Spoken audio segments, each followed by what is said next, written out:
They have been named one of the meanest and loudest bands in the world. They have influenced top bands such as Metallica, Megadeth, and even Slayer. And with Lemmy Kilmister as your frontman, one of the most iconic rock stars of all time to grace the stage. And in this episode, I'm going to be taking a look at their song, Jack the Ripper.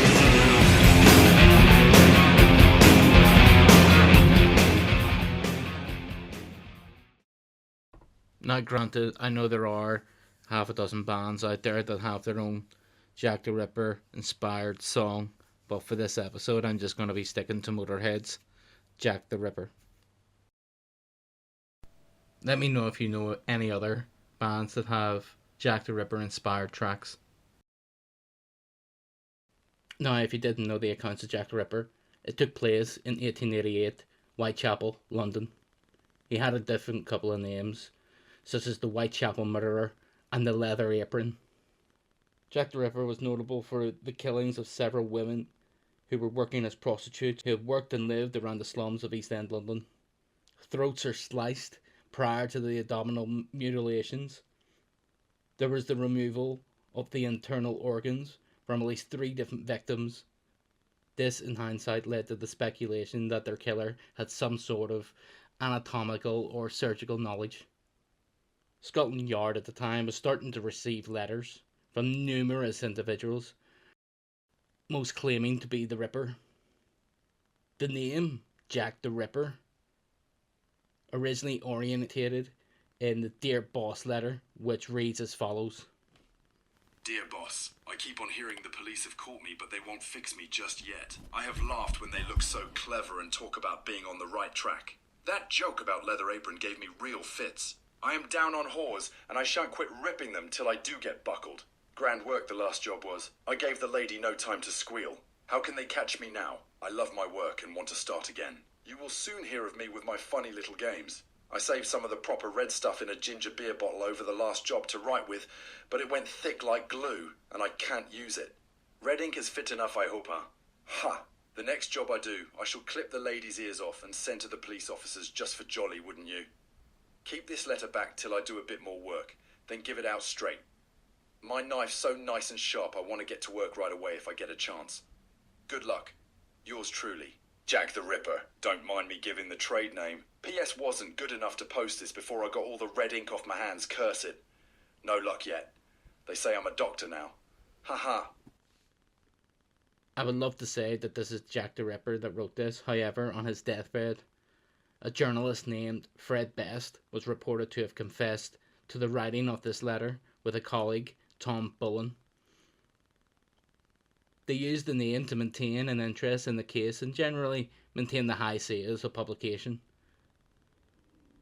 There was another letter that was received by George Lusk, president of the Whitechapel Vigilance Committee. It was the From Hell letter. It came with a half-preserved human kidney, apparently taken from one of its victims. It reads as, From hell, Mr. Lusk, saw. I send you half the kidney I took from one woman preserved it for you t'other piece I fried and ate. It was very knees. I may send you the bloody neef that took it out if you only walked a while longer. Signed, catch me when you can, Mr. Lusk.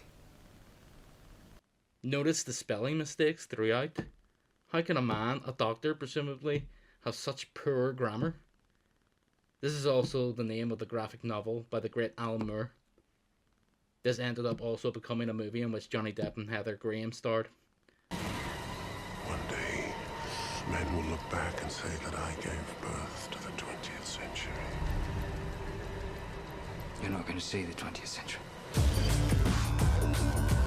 With these 2 letters, the public became increasingly engaged with this extraordinary, brutal nature of the murders and the media coverage of the crimes.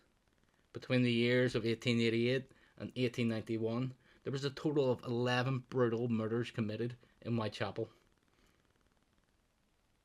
Here's a list of the Ripper victims. The manner of these were as grotesque as the next, and in a space of a couple of months. Marianne Nichols August 31st. Annie Chapman, September 8th. Elizabeth Stride, September 30th. Catherine Endos, September 30th. Mary Jane Kelly, November 9th. Over the years, there have been many theories as to who done it. Some are downright silly, such as the father of Winston Churchill, Arthur Lewis Carroll of the Alice in Wonderland fame, and as well as the second in line to the throne and grandson of Queen Victoria, Prince Albert Victor. Unequivocally, none of these were the killer. Carl Feigenbaum, another suspect, was that of the 54-year-old German merchant sailor Carl Feigenbaum. He was known to be a psychopath who confessed to mutilating women. Even his own lawyer believed he was Jack the Ripper. Feigenbaum immigrated to America sometime around 1890. He was convinced of murdering a woman by the name of Julianne Hoffman and was sent to the electric chair. Experts have stated that there were striking similarities between London's Jack the Ripper murder and the slaying of Julianne Hoffman. Aaron Kosminski. At the time, several highly esteemed police officers had believed the Polish barber Aaron Kosminski was behind the Jack the Ripper murders, and the fact that years later his DNA was found on Catherine Endo's shawl certainly didn't help his case. He had a strong hatred for women and had homicidal tendencies. He was later sent to the asylum in 1889, where he died shortly after. Francis Craig. In some cases, ripperologists have started believing that Mary Jane Kelly's husband, Francis Craig, was behind all the Jack the Ripper killings. Francis was working as a reporter at the time of the murders and was even covering the police courts and the inquests on the Whitechapel murders, as well as other crimes in London's East End. Some suggested that Francis was suffering from a mental illness, or more specifically, some sort of schizotypal personality disorder. Living in Whitechapel on Mile End Road, 7 minutes away from the first victim, in 1884 he married Elizabeth Davies, who is believed to have been the prostitute who went by the name of Mary Jane Kelly, the Ripper's last victim. Lastly, Walter Sickert. Now, Walter Sickert, he was pinpointed in a book, Portrait of a Killer, Jack the Ripper, Case Closed, by author Patricia Cornwell. He had even been pinpointed as far back as the 1970s.